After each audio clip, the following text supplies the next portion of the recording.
El ritual de los Musgrave, Arthur Conan Doyle. Una anomalía que me sorprendía a menudo en el carácter de mi amigo Sherlock Holmes era que, a pesar de que sus métodos de razonar eran extraordinariamente ordenados y metódicos, y aunque también era muy correcto en su modo de vestir, era, por el contrario, por sus hábitos personales, uno de los hombres más desordenados que haya desesperado jamás a su compañero de piso. No es que yo sea, ni mucho menos, convencional a este respecto. Mi duro trabajo en Afganistán, unido a mi naturaleza algo bohemia, me han hecho una persona más descuidada de lo que debería ser un médico. Pero en mí esto tiene un límite, y cuando encuentro a un individuo que guarda sus cigarros en la carbonera, el tabaco en las zapatillas persas y la correspondencia pendiente prendida con una navaja en el centro de la repisa de madera de la chimenea, empiezo a adquirir aires de puritano.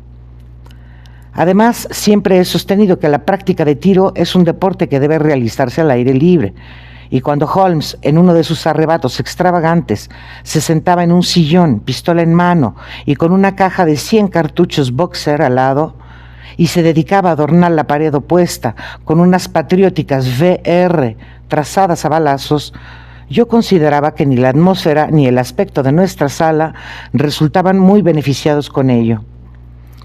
Nuestros aposentos estaban siempre llenos de productos químicos y de reliquias del mundo criminal, que tenían una extraña tendencia a ocupar lugares inverosímiles, como por ejemplo la mantequera o incluso otros menos deseables. Pero lo peor eran sus papeles. Odiaba destruir documentos, sobre todo aquellos que guardaban relación con casos ya cerrados, y solo 1 o 2 veces al año reunía energía suficiente para ponerlos en orden, pues ya he mencionado en otras partes de estas incoherentes memorias que los arrebatos de apasionada energía que le permitían alcanzar los notables éxitos con que se asociaba su nombre iban seguidos por estados de letargo en los que permanecía tumbado con su violín y con sus libros, sin moverse apenas, salvo para trasladarse del sofá a la mesa y de la mesa al sofá. Así pues, se acumulaban mes tras mes los papeles hasta que había en todos los rincones pilas de manuscritos que no debían quemarse bajo ningún concepto y que nadie, salvo su propietario, podía ni tocar. Una noche de invierno, mientras estábamos sentados juntos ante la chimenea, me atreví a sugerirle que, dado que había terminado ya de pegar recortes en su álbum, podía emplear las 2 horas siguientes en hacer que nuestra sala fuese más habitable. Holmes no podía dejar de reconocer lo razonable de mi petición y se encaminó con cara atribulada hacia su dormitorio, del que regresó cargado con una gran caja de metal. La depositó en el centro de la sala, se agachó ante ella y la abrió.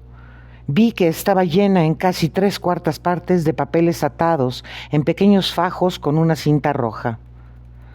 «Aquí hay un montón de casos, Watson», me dijo mirándome con malicia. «Creo que si supiera usted todo lo que contiene esta caja, me pediría que sacase más papeles en lugar de pedirme que los guardara». «¿Son pues documentos referentes a sus primeros trabajos?», pregunté. «A menudo he deseado disponer de notas sobre ellos». «Sí, amigo, son casos prematuros, anteriores a que surgiera un biógrafo para glorificarme». Levantó con cuidado, casi con mimo, los paquetes de documentos. «No todos son éxitos, Watson, pero hay entre ellos algunos problemillas preciosos. Aquí están los datos de los crímenes de Tarleton y el caso de Vanberry, el tratante en vinos, y la aventura de la anciana rusa y el extraño asunto de la muleta de aluminio, así como un relato completo acerca de Ricoletti, el del pie deforme, y de su abominable esposa. Y aquí... esto sí es de veras un poquito especial». Hundió el brazo hasta el fondo de la caja y sacó una cajita de madera de tapa deslizante, como las que se utilizaban para guardar algunos juguetes infantiles. Extrajo de la misma un trozo de papel arrugado, una vieja llave de latón, una pieza de madera con una cuerda atada alrededor y 3 viejos discos metálicos oxidados. «Bien, amigo, ¿qué piensa usted de todo esto?», me preguntó sonriendo al ver mi expresión. «Es una colección curiosa». curiosísima, y la historia que la acompaña le parecerá aún más curiosa. Estas reliquias tienen pues una historia. Tienen tanta historia que de hecho son ellas mismas la historia. ¿Qué quiere decir? Sherlock Holmes las cogió una por una y las depositó en el borde de la mesa. Después volvió a sentarse en el sillón y las observó con un destello de satisfacción en los ojos. Esto, comentó, es todo lo que me queda para recordar la aventura del ritual de los Musgrave. Yo le había oído mencionar el caso en más de una ocasión, aunque nunca había conseguido conocer los detalles. Me gustaría mucho, dije, que tuviera la amabilidad de contarme lo que ocurrió. ¿Y dejar todo esto tal como está?, exclamó mirando con picardía a su alrededor. Veo que, a fin de cuentas, su pasión por el orden no va muy lejos, Watson. Pero me alegraría que pudiera añadir este caso a sus anales, pues contiene aspectos que lo hacen único en el historial criminal de este país, o quizás de cualquier otro país del mundo. Una colección de mis insignificantes éxitos quedaría incompleta si no incluyera un caso tan especial. Recordará que el caso del Gloria Scott y mi conversación con el desdichado anciano que ya le referí atrajeron por primera vez mi interés hacia la profesión que ha pasado a ser el trabajo de mi vida. Usted me ve ahora cuando mi nombre es conocido por mucha gente y cuando el público y los organismos oficiales me consideran un último tribunal de apelación en casos dudosos. Incluso cuando usted me conoció, durante el caso que he titulado Estudio en Escarlata, yo ya tenía una clientela considerable, aunque no muy lucrativa. Difícilmente puede imaginar, pues, lo duro que fueron los comienzos y el largo tiempo que tuve que esperar antes de comenzar a abrirme camino. Cuando llegué a Londres, ocupé una habitación en Montague Street, a la vuelta del Museo Británico, y ahí esperé, ocupando mi abundante tiempo libre en el estudio de aquellas ramas de la ciencia que pudieran conferir mayor eficacia a mi trabajo. De vez en cuando me llegaba algún caso, sobre todo a través de mis antiguos compañeros de estudios. Dado que durante mis últimos años de universidad se habló mucho ahí de mi persona y de mis métodos.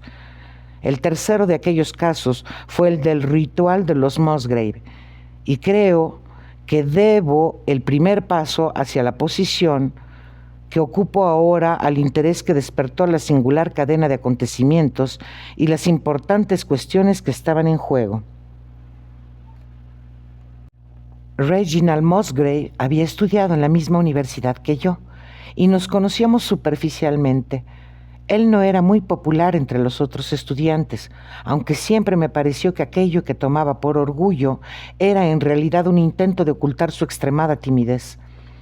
Su aspecto exterior no podía ser más aristocrático, delgado, de nariz recta y ojos grandes, y de ademanes lánguidos pero amables. Descendía de una de las familias más antiguas del reino, aunque de una rama menor que se había separado de los Musgrave del norte en el siglo XVI, y se había establecido en la zona oeste de Sussex, donde su mansión solariega de Horstone es tal vez el edificio habitado más antiguo de todo el condado. Algo de su lugar natal parecía haberse adherido a Reginald, y nunca pude mirar su rostro pálido y anguloso, o su porte erguido, sin asociarlo con grises pasadizos abovedados, ventanas con parteluz y todos los vestigios venerables de una residencia feudal. Habíamos hablado un par de veces y recuerdo que en cierta ocasión manifestó interés por mis métodos de observación y deducción. Transcurrieron 4 años sin que nos viéramos, hasta que una mañana se presentó en mi habitación de Montague Street. Había cambiado muy poco, iba vestido a la moda, siempre había tenido un toque de dandismo y conservaba el mismo aire amable y delicado que le haría distinguido. «¿Cómo te han ido las cosas, Musgrave?», le pregunté después de habernos saludado cordialmente. «Seguramente te habrás enterado de la muerte de mi pobre padre», dijo. «Falleció hace 2 años. Desde entonces he tenido que administrar la finca de Horstone. Y como además represento a mi distrito en el Parlamento, llevo una vida bastante ocupada. Pero tengo entendido, Holmes, que estás aplicado a finalidades prácticas, aquellas facultades con que nos asombrabas en la universidad. Sí, dije, he decidido vivir de mi ingenio. Me encanta oír esto, porque en estos momentos tu consejo revestiría para mí un valor extremado. Han tenido lugar algunos sucesos extraños en Hurlstone, y la policía no ha sido capaz de aclarar nada. Se trata de un asunto realmente extraordinario e inexplicable. Ya puedo imaginar la tensión con que yo lo escuchaba, Watson, pues la oportunidad que había estado esperando durante tantos meses de ocio parecía estar de repente a mi alcance. En lo más hondo de mi corazón estaba seguro de poder triunfar allí donde otros fracasaban, y ahora se me presentaba la ocasión de demostrarlo. Sigue, por favor, le pedí. Reginald Musgrave se sentó frente a mí y encendió el cigarro que yo le había ofrecido. Debes saber, me dijo, que a pesar de que estoy soltero, tengo que mantener una plantilla considerable de sirvientes en Hurlstone, pues se trata de una casa antigua y llena de recovecos, que requiere muchos cuidados. También poseo un coto de caza, y durante la temporada del faisán suelo dar fiestas, para lo que es necesario disponer de personal suficiente. Hay en conjunto 8 criadas, un cocinero, el mayordomo, 2 lacayos y un muchacho. Por supuesto, el jardín y los establos cuentan con su propio personal.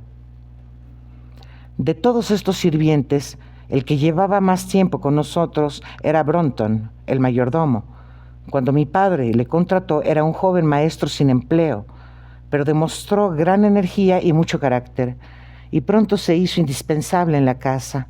Era un hombre alto y apuesto, con una magnífica frente despejada, y aunque trabajaba en nuestra casa desde hace 20 años, no parece tener más de 40.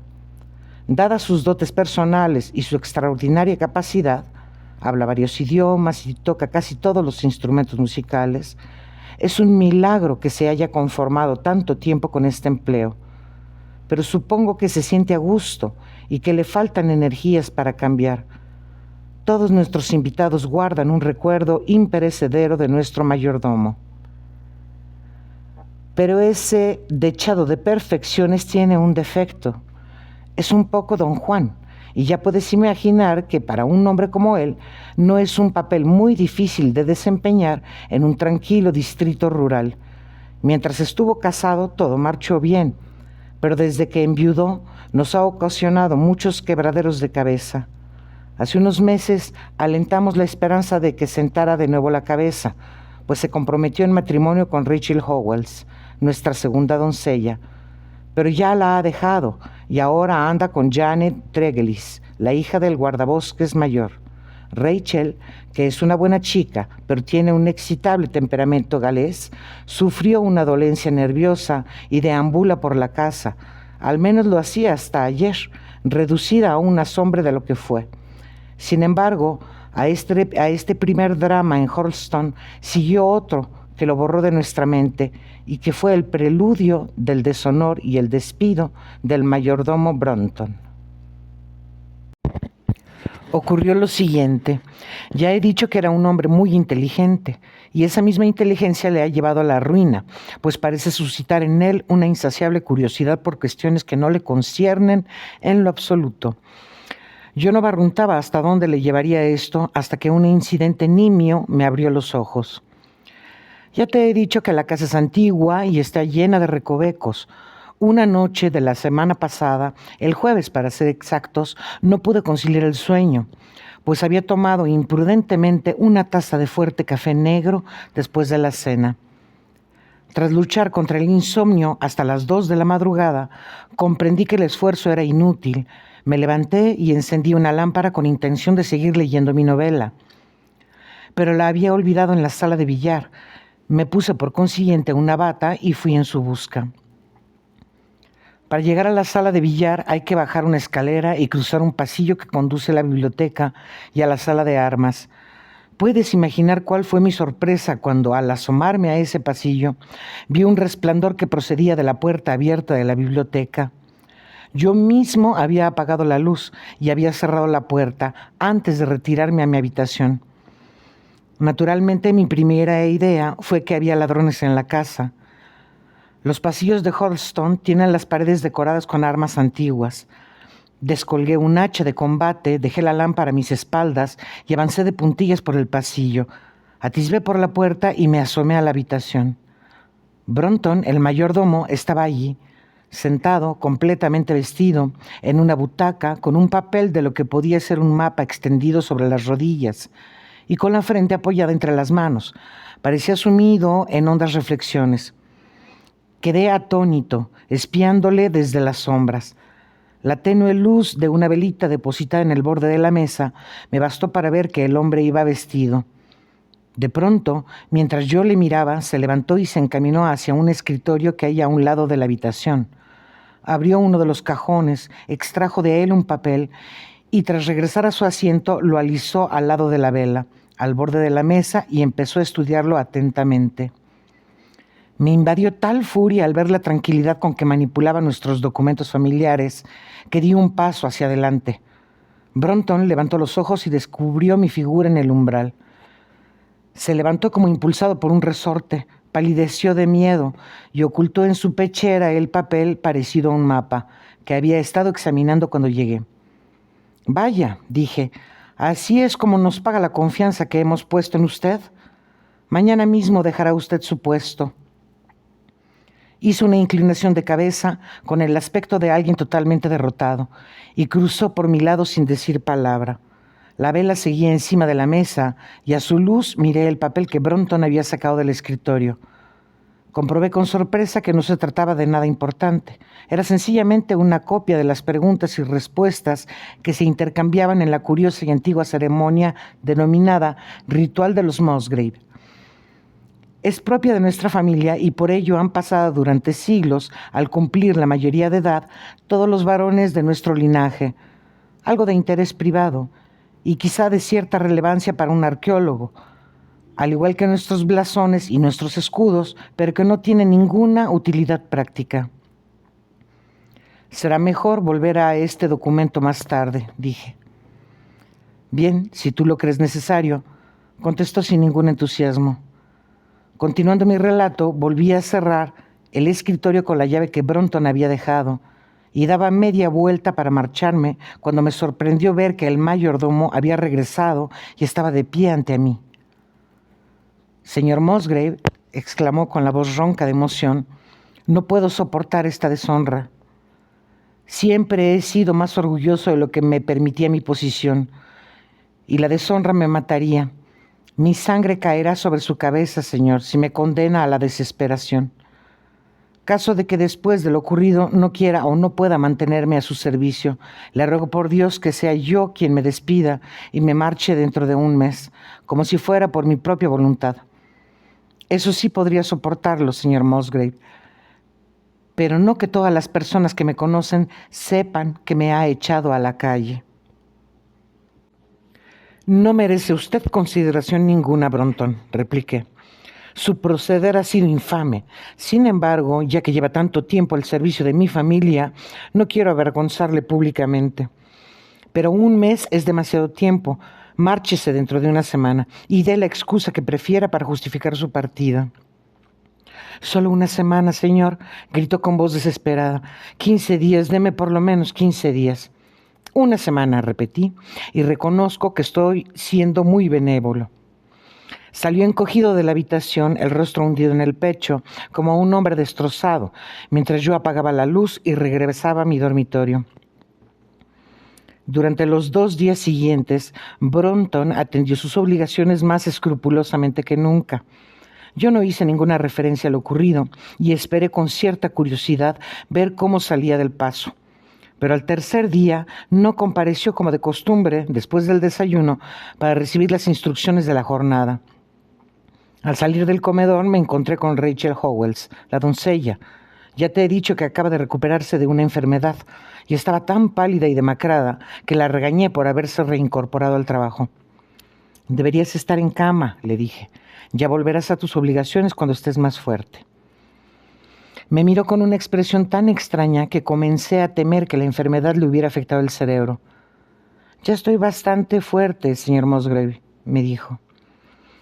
Veremos lo que dice el médico. Ahora métete en cama y cuando bajes, dile por favor a Bronton que quiero verle. El mayordomo se ha ido, me contestó. ¿Que se ha ido? ¿A dónde ha ido? Se ha ido. Nadie le ha visto, no está en su cuarto. Oh, sí, se ha ido, se ha ido.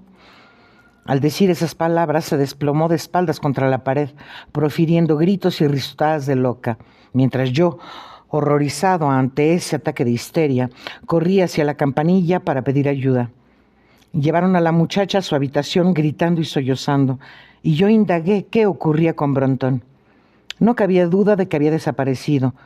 No había dormido en su cama, nadie le había visto desde que se retiró a su habitación la noche anterior. Y era muy difícil entender cómo había podido salir de la casa, pues tanto las puertas como las ventanas estaban cerradas desde el interior por la mañana. Su ropa, su reloj e incluso su dinero seguían en la habitación, y solo faltaba el traje negro que solía llevar puesto. Tampoco estaban las zapatillas, aunque sí las botas.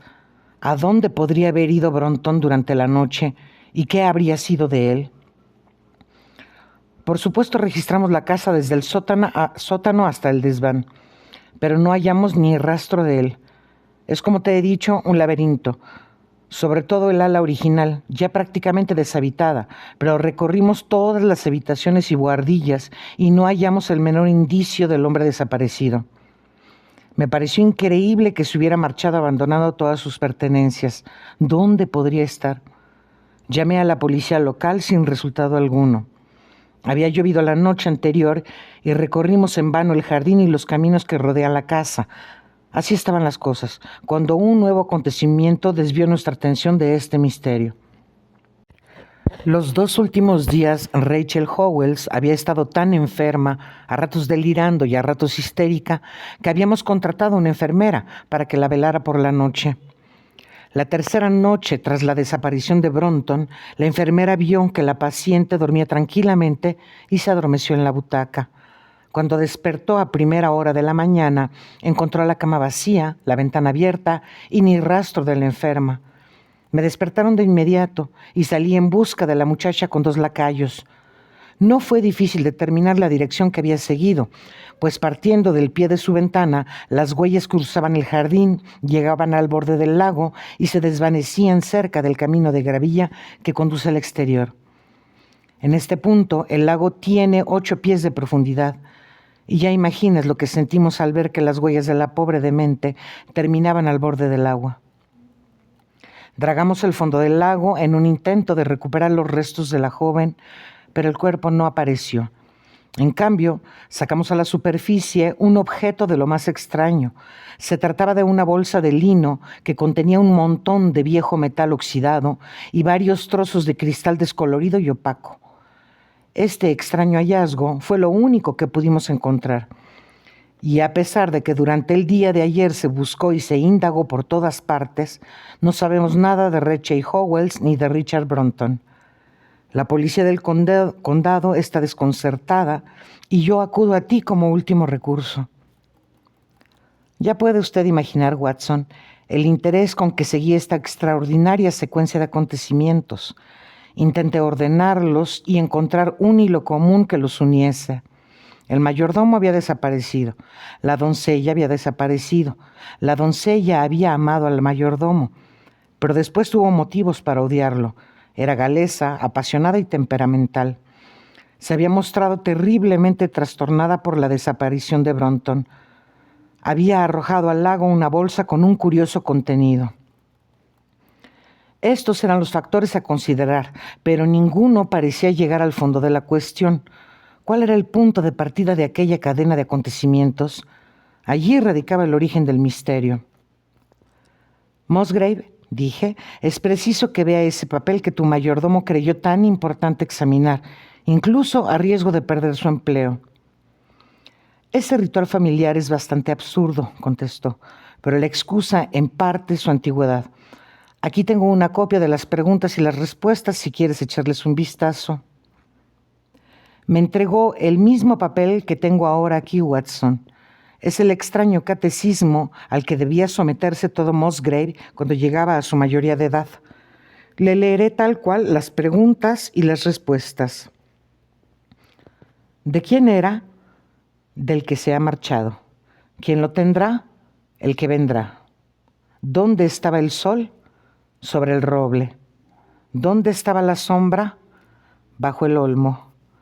¿Dónde estaba situada? Al norte 10 y 10, al este 5 y 5, al sur 2 y 2, al oeste 1 y 1, y luego hacia abajo. ¿Qué daremos por ella? Todo cuanto tenemos. ¿Por qué deberíamos hacerlo? Por la confianza puesta en nosotros. El original no lleva fecha, comentó Musgrave, pero la ortografía corresponde a mediados del siglo XVII. Temo, sin embargo, que no te servirá de gran ayuda para resolver este misterio. Al menos nos ofrece otro misterio, más interesante incluso que el primero. Puede que la solución de uno comporte la solución del otro. Perdona que te diga, Musgrave, que tu mayordomo me parece un hombre muy inteligente y más perspicaz que 10 generaciones de sus amos. No te sigo, Holmes. A mí no me parece que este papel tenga ninguna utilidad práctica. Pues a mí me parece que tiene mucha, y creo que Brontë opinaba lo mismo. Probablemente lo había visto antes de la noche que tú lo sorprendiste. Es muy posible. Nunca nos molestamos en esconderlo. Creo que esa noche solo quería refrescarse la memoria por última vez. Si te he entendido bien, cuando tú apareciste tenía una especie de mapa que luego se escondió en la pechera. Cierto, pero ¿qué tendría eso que ver con nuestra antigua costumbre familiar? ¿Y qué significa todo este galimatías? No creo que nos resulte muy difícil averiguarlo, dije. Con tu permiso, tomaremos el primer tren a Sussex y ahí profundizaremos un poco más en la cuestión. Aquella misma tarde estábamos los dos en Hurlstone. Probablemente haya visto usted dibujos y haya leído descripciones de ese famoso y antiguo edificio. Y me limitaré a decirle que está construido en forma de L y que el brazo más largo forma la parte más moderna y el más corto forma el núcleo más antiguo a partir del cual se desarrolló el resto. Sobre el dintel de una puertecilla situada en el centro de esta parte antigua está escrita la fecha 1607, pero los expertos coinciden en afirmar que las vigas y las sillerías son muy anteriores. El grosor de los muros y la pequeñez de las ventanas de esta zona del edificio forzaron el siglo pasado a la familia a construir el ala moderna, y la parte antigua se utiliza ahora, si es que se utiliza alguna vez, como almacén y como bodega. La casa está rodeada por un espléndido parque de viejos árboles, y el lago al que se refirió mi cliente está junto a la avenida, a unas 200 yardas del edificio. Yo ya estaba convencido, Watson, de que no se trataba aquí de 3 misterios independientes, sino de uno solo, y creía que, si lograba descifrar el ritual de los Musgrave, tendría en mis manos la clave que me llevaría a la verdad, tanto respecto al mayordomo Brontë como a la sirvienta Howells. Orienté todas mis energías en esa dirección. ¿Por qué estaba el mayordomo tan interesado en esa antigua fórmula? Evidentemente porque vio algo en ella que se les había escapado a todas las anteriores generaciones de propietarios rurales y porque esperaba sacar un provecho propio. ¿En qué consistiría, pues, y de qué modo había afectado su destino? Resultaba evidente al leer el ritual que las medidas tenían que referirse a algún lugar al que aludía el resto del documento, y que si encontrábamos ese lugar estaríamos bien encaminados para descubrir cuál era el secreto que los viejos Musgrave habían creído necesario camuflar de un modo tan curioso. Teníamos 2 pistas para empezar, un roble y un olmo. En cuanto al roble, no había duda alguna. Justo enfrente de la casa, a la derecha de la avenida, se alzaba un roble patriarcal, uno de los árboles más magníficos que he visto en toda mi vida. «¿Ya estaba aquí cuando se escribió vuestro ritual?», dije yo al pasar junto al árbol. «Ya estaba aquí cuando nos invadieron los normandos», respondió. «Tiene una circunferencia de 23 pies. Ya tenía uno de mis puntos fijos asegurado». «¿Tenéis también algún olmo viejo?», pregunté. «Había uno allí abajo, pero hace 10 años que cayó sobre él un rayo y nosotros cortamos lo que quedó». «¿Puede verse aún dónde estaba?». «Claro». y no hay otros olmos. Antiguos no, pero abundan las hayas. Me gustaría verlo. Habíamos llegado hasta la casa en un dog cart y mi cliente me condujo de inmediato sin entrar en ella, al lugar del césped donde una cicatriz marcaba el punto en que se había alzado el árbol. Quedaba a medio camino entre el roble y la casa. Mi investigación parecía progresar. Supongo que será imposible saber la altura que tenía el olmo, dije. Puedo decírtelo ahora mismo, 64 pies. ¿Cómo lo sabes?, pregunté asombrado.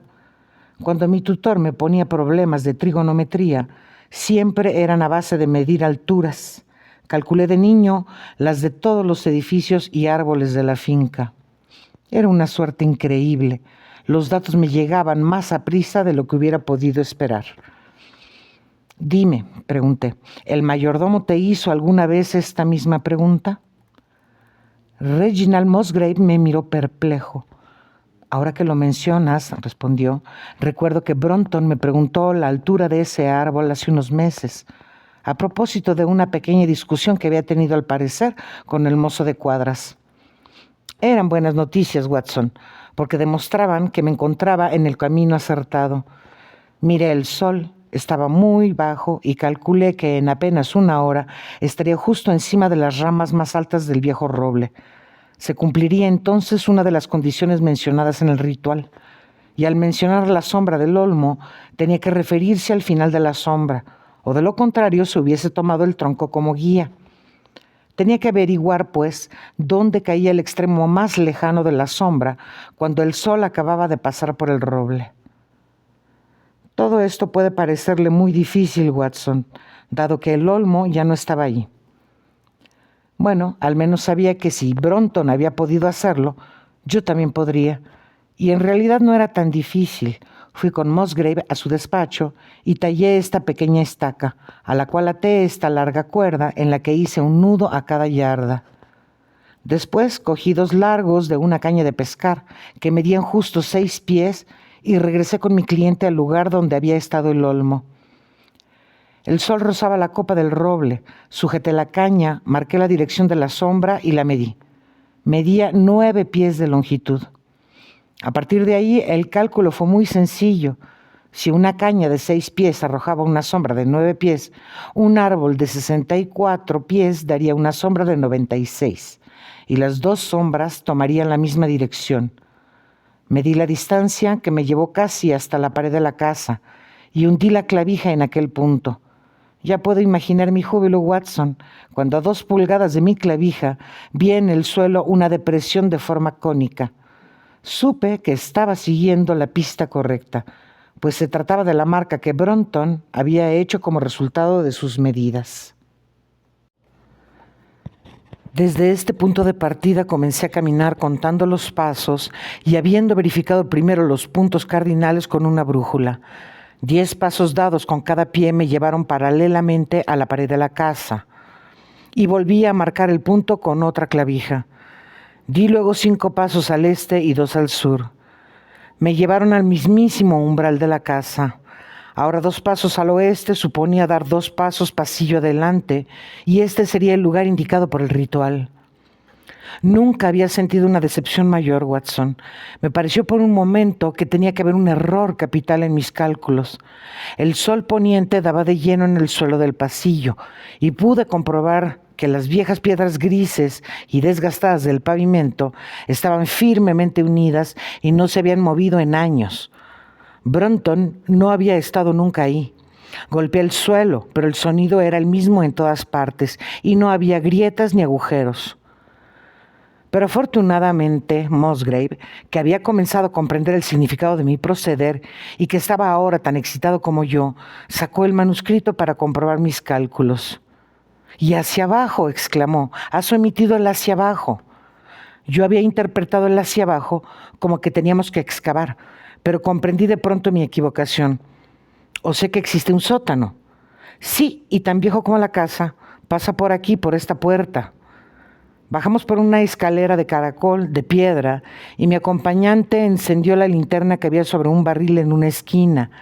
Al instante nos dimos cuenta de que por fin habíamos llegado al sitio adecuado y de que no éramos los únicos que habían visto aquel lugar recientemente.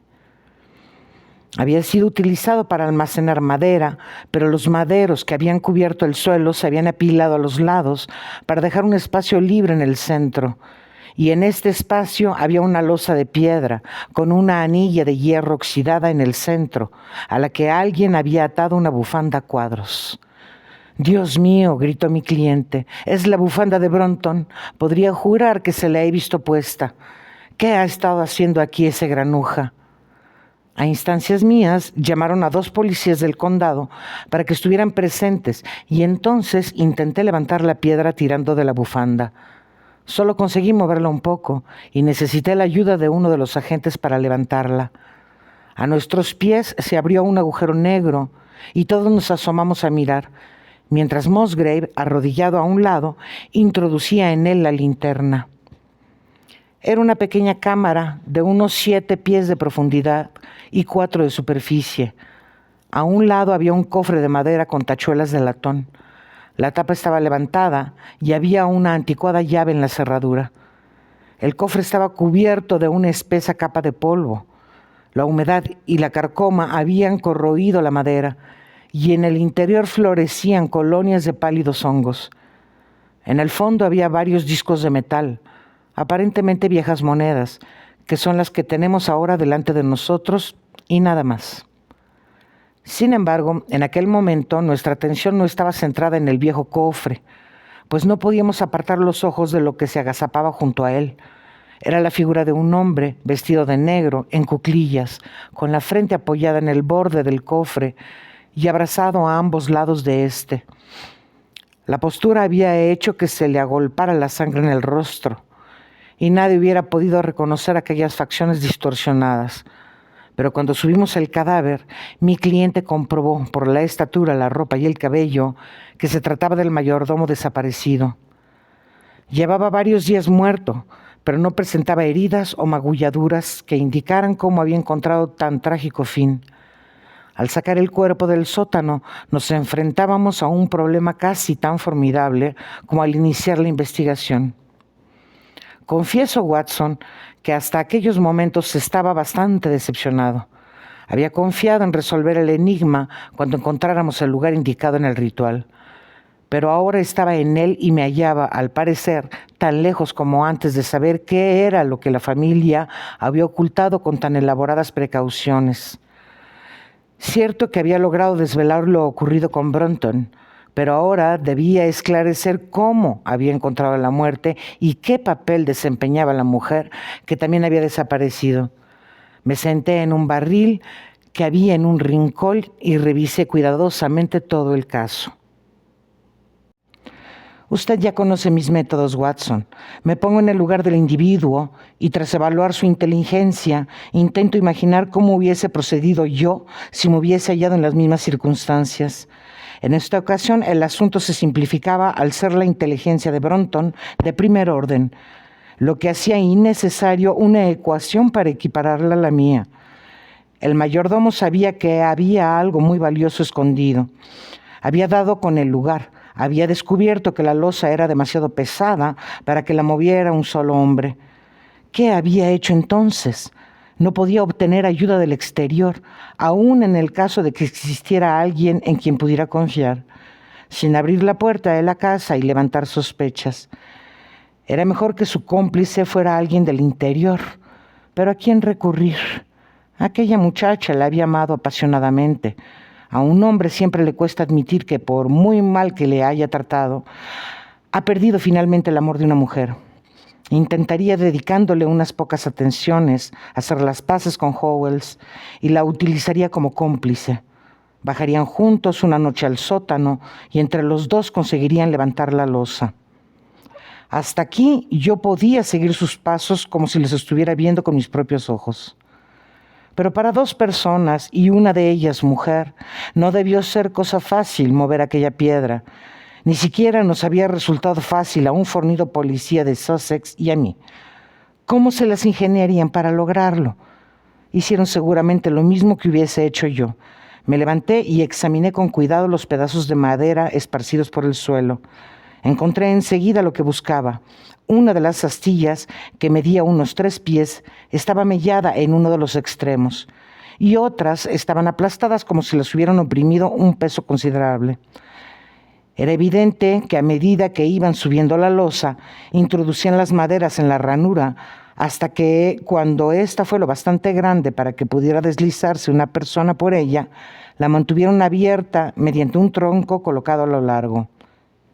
Este había quedado marcado en un extremo, ya que sobre él descansaba todo el peso de la losa y lo aplastaba contra el suelo. Hasta aquí todo tenía sentido. Y ahora, ¿cómo proseguir la reconstrucción de este drama nocturno? Era evidente que solo podía introducirse por el agujero una persona, y que esta persona había sido Bronton. La chica debió de esperar arriba. Entonces Bronton abrió el cofre y seguramente le pasó el contenido, ya que lo encontramos vacío. Y después, ¿qué ocurrió después? ¿Qué rescoldos de venganza se habían inflamado de repente en el alma de aquella apasionada mujer celta, cuando tuvo al hombre que la había ultrajado, tal vez más gravemente incluso de lo que podemos sospechar, completamente en su poder? Fue mero azar que resbalara el tronco y la losa sepultara a Bronton en lo que iba a ser su sepulcro. ¿Era ella solo culpable de ocultar lo sucedido? ¿O fue un repentino manotazo lo que derribó el soporte y devolvió la losa a su lugar? En cualquier caso, me parecía ver aún aquella figura de mujer aferrada a su tesoro. Correr escaleras arriba, mientras oía a sus espaldas los gritos sofocados y los frenéticos golpes de las manos contra la losa que apagaba poco a poco la vida de su amante infiel. Aquí radicaba el secreto de su pálido semblante, sus nervios deshechos y sus histéricas carcajadas de la mañana siguiente. ¿Pero qué contenía el cofre? ¿Qué había hecho ella con ese contenido? Forzosamente tenía que tratarse del viejo metal y las piedras que mi cliente había sacado del lago. La muchacha lo había arrojado allí a la primera oportunidad para borrar el último rastro del crimen. Yo llevaba ahí 20 minutos, inmóvil, reflexionando sobre el caso. Musgrave seguía de pie, pálido, escrutando el agujero y balanceando la linterna. «Son monedas de Carlos I», me dijo, mostrándome las pocas que habían quedado en el cofre. «Como ves, acertamos respecto a la fecha del ritual». «Tal vez encontremos algo más de Carlos I», exclamé, porque se me ocurrió de repente el probable significado de las 2 primeras preguntas del ritual. «Déjame ver el contenido de la bolsa que sacaste del lago». Subimos a su despacho y extendió aquellos restos ante mí. Comprendí que él no les diera ningún valor, pues el metal estaba casi negro y las piedras no tenían brillo, pero froté una de ellas contra mi manga y resplandeció como una estrella en el oscuro cuenco de mi mano. La pieza de metal era una especie de doble anillo, pero estaba abollada y deforme, y había perdido su aspecto original. «Debes tener presente», dije, «que los partidarios del rey seguían activos en Inglaterra, incluso después de que él muriera, y que cuando por fin huyeron, dejaron probablemente escondidas aquí muchas de sus más preciadas pertenencias, con la intención de volver en su busca cuando llegaran tiempos mejores. Sir Ralph Musgrave, mi antepasado, fue un destacado partidario del rey y la mano derecha de Carlos II en sus andanzas», dijo mi amigo. «¡Ajá!», exclamé. «Creo que esto nos proporciona el último eslabón que necesitábamos. Te felicito por haber adquirido, aunque de forma trágica, una reliquia de gran valor intrínseco, pero de mayor importancia todavía como curiosidad histórica». «¿De qué se trata?», inquirió atónito. «Nada menos que de la antigua corona de los reyes de Inglaterra». «¿La corona?». «Exactamente. Recuerda las palabras del ritual. ¿Qué decían? ¿De quién era? Del que se ha marchado. Eso fue después de la ejecución de Carlos, y después, ¿quién lo tendrá? El que vendrá. Se refiere a Carlos II, cuyo advenimiento ya se prevía. Creo que no hay duda de que esta diadema maltrecha e informe ciñó en otros tiempos la frente de los Estuardo». «¿Y cómo fue a parar al lago?». «Es una pregunta que me llevará un rato a responder. y le expuse a continuación la larga cadena de suposiciones y pruebas que había ido construyendo. Cuando concluí mi relato, había caído la noche y la luna brillaba nítida en el firmamento. ¿Y cómo se explica que Carlos no recuperará la corona a su regreso?, preguntó Musgrave metiendo la reliquia en su bolsa. Pones el dedo sobre el único punto que probablemente jamás lograremos aclarar.